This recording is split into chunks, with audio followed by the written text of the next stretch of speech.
بسم اللہ الرحمن الرحیم۔ سامعین حضرات، آپ سب کا ہمارے چینل دینی معلومات اسٹوڈیو میں دل سے استقبال ہے۔ آج ہم آپ حضرات کو ام المؤمنین حضرت ام سلمہ رضی اللہ تعالی عنہا کی کہانی بتانے جا رہے ہیں۔ آپ لوگوں سے گزارش ہے کہ اگر آپ کو ہماری ویڈیو یہ اچھی لگے تو ویڈیو کو لائک کریں اور ہمارے چینل کو سبسکرائب کریں اور ہمارے ساتھ ویڈیو میں آخر تک بنے رہیے۔ تو چلو دوستو، ویڈیو کو شروع کرتے ہیں۔ حضرات محترم، ام المومنین حضرت ام سلمہ رضی اللہ تعالی عنہا کا نام ہند ہے اور آپ کی کنیت ام سلمہ ہے۔ حضرت ام سلمہ رضی اللہ تعالی عنہا کے والد ماجد کا نام ابی امیہ عرف زادہ ہے۔ حضرت ام سلمہ رضی اللہ تعالی عنہا کا پہلا نکاح حضرت عبداللہ بن عبد الاسد مخزومی سے ہوا تھا۔ حضرت عبداللہ ہمارے پیارے نبی صلی اللہ علیہ وسلم کے پھوپھی برہ کے صاحبزادے تھے اور ہمارے نبی صلی اللہ تعالیٰ علیہ وسلم کے دودھ شریک بھائی بھی تھے۔ حضرت عبداللہ کے انتقال کے بعد حضرت ام سلمہ رضی اللہ تعالی عنہا کا نکاح حضور صلی اللہ تعالیٰ علیہ وسلم سے سن 4 ہجری یا جمادی الثانی 5 ہجری میں ہوا تھا۔ اس وقت حضور صلی اللہ تعالیٰ علیہ وسلم کی عمر مبارک 56 سال کی تھی اور حضرت ام سلمہ رضی اللہ تعالیٰ عنہا کی عمر شریف 24 سال کی تھی، اور 7 سال تک حضرت ام سلمہ رضی اللہ تعالیٰ عنہا حضور کی خدمت میں رہیں۔ حضرت ام سلمہ رضی اللہ تعالیٰ عنہا کی وفات مدینہ منورہ میں 59 ہجری یا 60 ہجری میں 84 سال کی عمر شریف میں ہوئی۔ آپ کے بارے میں کہا گیا ہے کہ ازواج مطہرات میں سب سے آخر میں وفات آپ کی ہی ہوئی ہے۔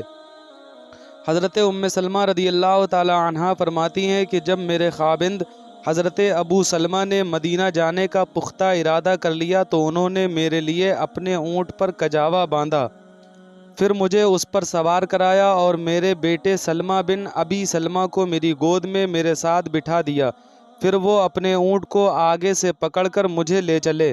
جب میرے قبیلہ بنو مغیرہ کے آدمیوں نے ان کو یوں جاتے دیکھا تو ان کی طرف کھڑے ہوئے اور کہا، تمہاری جان پر ہمارا زور نہیں چلتا، اپنے بارے میں تم اپنی مرضی کرتے ہو، ہماری نہیں مانتے، لیکن ہم اپنی اس لڑکی کو کیسے تم پر چھوڑ دیں کہ تم اسے دنیا بھر میں لیے پھرو۔ حضرت ام سلمہ رضی اللہ تعالی عنہا کہتی ہیں کہ میرے قبیلے والوں نے یہ کہہ کر اونٹ کی نکیل ابو سلمہ کے ہاتھ سے چھین لی اور مجھے ان سے چھڑا کر لے گئے۔ اس پر حضرت ابو سلمہ کے قبیلہ بنو عبد الاسد کو غصہ آیا اور انہوں نے کہا کہ جب تم نے اپنی لڑکی ام سلمہ رضی اللہ تعالی عنہا ہمارے آدمی ابو سلمہ سے چھین لی ہے تو ہم اپنا بیٹا سلمہ تمہاری لڑکی کے پاس نہیں رہنے دیں گے۔ حضرت ام سلمہ رضی اللہ تعالی عنہا فرماتی ہیں کہ بات اس قدر بڑھ گئی کہ میرے بیٹے سلمہ پر آپس میں کھینچاتانی شروع ہو گئی، یہاں تک کہ میرے بیٹے کا بازو اتار دیا اور بنو عبد الاسد میرے بیٹے کو لے کر چلے گئے اور مجھے بنو مغیرہ نے اپنے یہاں روک لیا اور میرے خاوند ابو سلمہ مدینہ چلے گئے۔ اس طرح میں، میرا بیٹا اور میرا خاوند ہم تینوں ایک دوسرے سے جدا ہو گئے۔ میں ہر صبح باہر ابتہ میدان میں جا کر بیٹھ جاتی اور شام تک وہاں روتی رہتی۔ اسی طرح سے تقریباً سال گزر گیا، یہاں تک کہ ایک دن قبیلہ بنو مغیرہ کا ایک آدمی میرے پاس سے گزرا، وہ میرا چچا زاد بھائی تھا۔ میری حالت دیکھ کر اسے مجھ پر ترس آ گیا تو اس نے بنو مغیرہ سے کہا، کیا تم اس مسکین عورت کو جانے نہیں دیتے؟ تم لوگوں نے اسے اور اس کے خاوند اور اس کے بیٹے تینوں کو الگ الگ کر رکھا ہے۔ اس پر بنو مغیرہ نے مجھ سے کہا، اگر تم چاہتی ہو تو اپنے خاوند کے پاس چلی جاؤ۔ حضرت ام سلمہ رضی اللہ تعالی عنہا فرماتی ہیں کہ اس پر بنو عبد الاسد نے میرا بیٹا مجھے واپس کر دیا۔ میں نے اپنے اونٹ پر کجاوا باندھا، پھر میں نے اپنے بیٹے کو اپنی گود میں بٹھا لیا، پھر میں مدینہ اپنے خاوند کے پاس جانے کے ارادے سے چل پڑی اور میرے ساتھ عبداللہ کا کوئی بندہ نہیں تھا۔ جب میں تنعیم پہنچی تو مجھے وہاں بنو عبد الدار کے حضرت عثمان بن طلحہ بن ابی طلحہ ملے۔ یہ اس وقت مسلمان نہ تھے۔ انہوں نے کہا، اے بنت ابی امیہ، کہاں جا رہی ہو؟ میں نے کہا اپنے خاوند کے پاس مدینہ جانا چاہتی ہوں۔ انہوں نے کہا کیا تمہارے ساتھ کوئی ہے؟ میں نے کہا اللہ اور میرے اس بیٹے کے علاوہ کوئی میرے ساتھ نہیں ہے۔ وہ کہنے لگے اللہ کی قسم تمہیں تو یوں اکیلا نہیں چھوڑا جا سکتا۔ چنانچہ انہوں نے اونٹ کی نکیل پکڑ لی اور میرے ساتھ چل دیے اور میرے اونٹ کو خوب تیز چلایا۔ حضرت ام سلمہ رضی اللہ تعالی عنہا فرماتی ہیں کہ اللہ کی قسم میں اب تک کسی ایسے آدمی کے ساتھ نہیں رہی جو ان سے زیادہ شریف اور عمدہ اخلاق والا ہو۔ جب وہ منزل پر پہنچتے تو میرے اونٹ کو بٹھا کر خود پیچھے ہٹ جاتے، اور جب میں اونٹ سے اتر جاتی تو میرے اونٹ کو لے کر پیچھے چلے جاتے اور اس کا کجاوا اتار کر اسے کسی درخت سے باندھ دیتے، پھر ایک طرف کو کسی درخت کے نیچے جا کر لیٹ جاتے۔ جب چلنے کا وقت قریب آتا تو میرے اونٹ پر کجاوا باندھ کر آگے میرے پاس لا کر اسے بٹھا دیتے اور خود پیچھے ہٹ جاتے اور مجھ سے کہتے اس پر سوار ہو جاؤ، اور جب میں سوار ہو کر اپنے اونٹ پر ٹھیک طرح بیٹھ جاتی تو اگلی منزل تک میرے اونٹ کی نکیل آگے سے پکڑ کر چلتے رہتے۔ انہوں نے سارے سفر میں میرے ساتھ یہی معمول رکھا، یہاں تک کہ مجھے مدینہ پہنچا دیا۔ حضرت ام سلمہ رضی اللہ تعالی عنہا فرماتی ہیں کہ جب قبا میں بنو عمر بن عوف کی آبادی پر ان کی نظر پڑی تو مجھ سے کہا تمہارا خاوند اسی بستی میں ہے، تم اس بستی میں داخل ہو جاؤ، اللہ تمہیں برکت دے۔ حضرت ابو سلمہ وہاں ٹھہرے ہوئے تھے، پھر وہاں سے وہ مکہ واپس چلے گئے۔ حضرت ام سلمہ رضی اللہ تعالی عنہا فرمایا کرتی تھیں کہ ابو سلمہ کے گھرانے نے جتنی مصیبتیں برداشت کی ہیں، میرے خیال میں اور کسی گھرانے نے اتنی مصیبتیں نہیں برداشت کی ہیں، اور میں نے حضرت عثمان بن طلحہ سے زیادہ شریف اور عمدہ اخلاق والا رفیق سفر نہیں دیکھا۔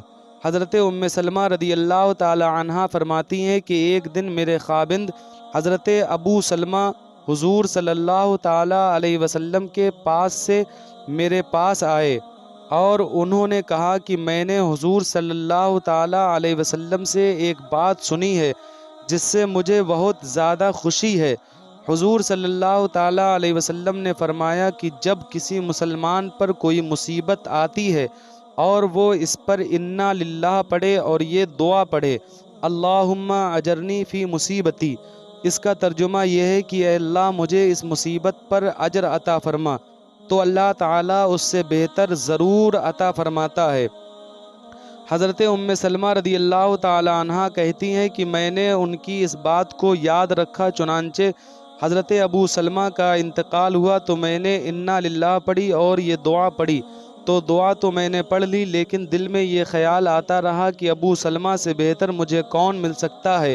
حضرت ام سلمہ رضی اللہ تعالی عنہا فرماتی ہیں کہ جب میری عدت ختم ہو گئی تو حضور صلی اللہ تعالی علیہ وسلم نے نکاح کا پیغام دے دیا، تو واقعی اللہ تعالیٰ نے مجھے حضرت ابو سلمہ سے بہتر انسان عطا فرمایا، یعنی رسول اللہ صلی اللہ تعالی علیہ وسلم مجھے سب سے زیادہ بہتر لگے۔ حضرات محترم، حضرت ام سلمہ رضی اللہ تعالی عنہا کی فضیلت۔ ایک مرتبہ چند صحابہ کرام سیدہ ام سلمہ کی خدمت اقدس میں حاضر ہوئے اور کہا کہ حضور صلی اللہ علیہ وسلم کے اندرونی خانہ زندگی کے متعلق کچھ ارشاد فرمائیے۔ حضرت ام سلمہ رضی اللہ تعالی عنہا نے فرمایا کہ حضور صلی اللہ تعالی علیہ وسلم کا ظاہر اور باطن یکساں تھا، یعنی جیسے آپ ظاہر تھے ویسے ہی باطن تھے۔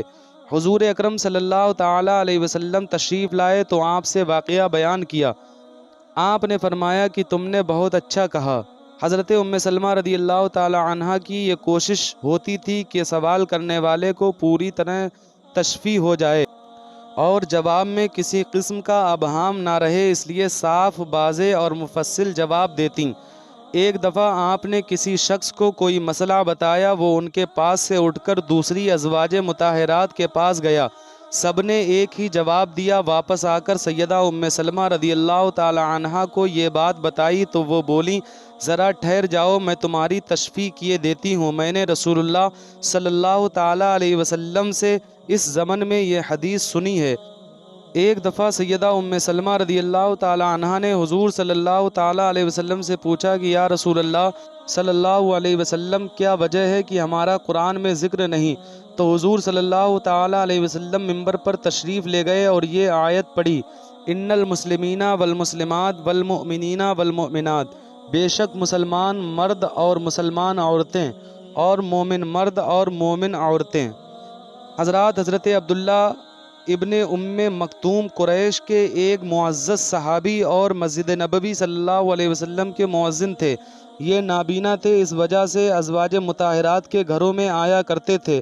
آیت حجاب کے نزول کے بعد ایک روز حضور صلی اللہ تعالی علیہ وسلم نے سیدہ ام سلمہ اور سیدہ میمونہ سے فرمایا کہ ان سے پردہ کرو، تو یہ بولیں کہ یہ تو نابینا ہے۔ تو حضور صلی اللہ تعالی علیہ وسلم نے فرمایا تم تو نابینا نہیں ہو، تم تو انہیں دیکھ سکتی ہو۔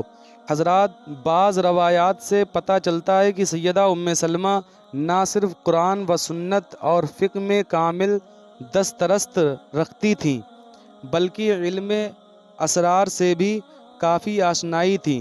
چنانچہ ایک مرتبہ حضرت عبد الرحمن بن عوف ان کے پاس آئے تو انہوں نے فرمایا کہ حضور صلی اللہ علیہ وسلم کا ارشاد ہے کہ بعض لوگ ایسے ہیں کہ جن کو نہ میں اپنے انتقال کے بعد دیکھوں گا اور نہ وہ مجھ کو دیکھیں گے۔ حضرت عبد الرحمن بن عوف نے جب سیدہ ام سلمہ رضی اللہ تعالی عنہا کے منہ سے یہ ارشاد نبوت سنا تو گھبرا کر فوری طور پر سیدھا حضرت عمر فاروق اعظم کے پاس گئے اور ان سے یہ حدیث بیان کی، تو سیدنا عمر باوجود یہ کہ ان کا تقوی خشیت الہی کہاں تک پہنچی ہوئی تھی، فوری طور پر اٹھ کر سیدہ ام سلمہ رضی اللہ تعالی عنہا کی بارگاہ میں پہنچے اور کہا، خدا کی قسم سچ سچ بتانا، کیا میں بھی انہی میں سے ہوں؟ سیدہ ام سلمہ رضی اللہ تعالی عنہا نے فرمایا، نہیں، آپ ان لوگوں میں سے نہیں ہو۔